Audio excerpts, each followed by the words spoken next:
looked just like your neighbor. Handsome, charming, intelligent. Ted Bundy was everything a serial killer was never supposed to be. But behind that perfect smile hid one of the darkest minds America had ever seen. Today, I'm going to tell you the true story of Theodore Robert Bundy, a man who fooled an entire nation, a man who smiled in courtrooms while families wept, a man who proved that evil doesn't always look the way we expect. Stay with me, because this story will change the way you look at people forever. Theodore Robert Bundy was born on November 24, 1946, in Burlington, Vermont. From the very beginning, his life was built on secrets and lies. He grew up believing his grandmother was his mother, and his real mother was his sister.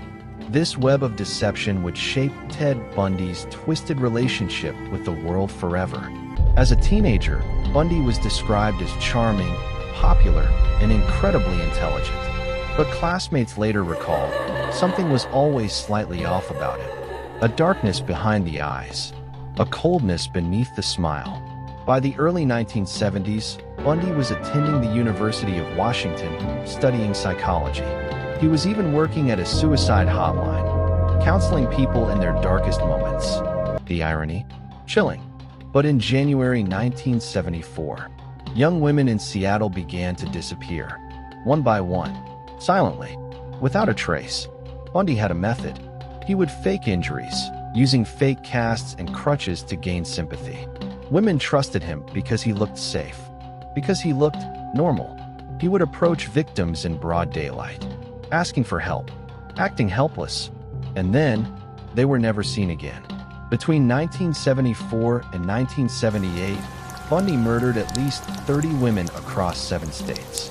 Investigators were baffled. The killer had no consistent pattern, except his victims. Young, beautiful, long dark hair parted in the middle, always college students. America had no idea that the monster they were searching for was hiding in plain sight. In August 1975, Bundy was finally pulled over by a Utah Highway Patrol officer. Inside his car, investigators found handcuffs, rope, and a ski mask. Bundy was arrested, but the nightmare was far from over. In 1977, he escaped from prison, twice. His first escape? He jumped from a courthouse window. His second? He crawled through a ceiling panel in his jail cell. His second escape led him to Florida, where he would commit his most brutal attacks. On January 15, 1978, Bundy attacked 4 women at Florida State University's Chi Omega sorority house. 2 women died that night. 2 others were critically injured. America was terrified. Who was this monster? And where would he strike next? On February 15, 1978, Bundy was finally captured for the last time in Pensacola, Florida. During his trial, Bundy did something shocking. He acted as his own lawyer. He cross-examined witnesses. He argued motions. He charmed the courtroom. Women sent him fan mail. Some even proposed marriage. The world was captivated by his charm.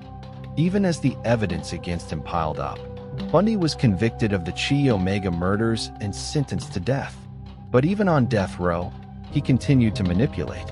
He confessed to additional murders only to delay his execution. He gave interviews. He enjoyed the attention. Even at the very end, Ted Bundy was performing for an audience. On January 24, 1989, Ted Bundy was executed in Florida's electric chair. Outside the prison, crowds cheered. His final confirmed victim count, 30. But investigators believe the true number may never be known. Ted Bundy proved one terrifying truth. Evil doesn't always look the way we expect. He was not a shadow lurking in a dark alley. He was the man sitting next to you in class. The man who held the door open for you. The man who made you laugh. And that is the most frightening thing of all. If you want to know about America's next deadliest killer, hit subscribe, because the darkest stories are just beginning.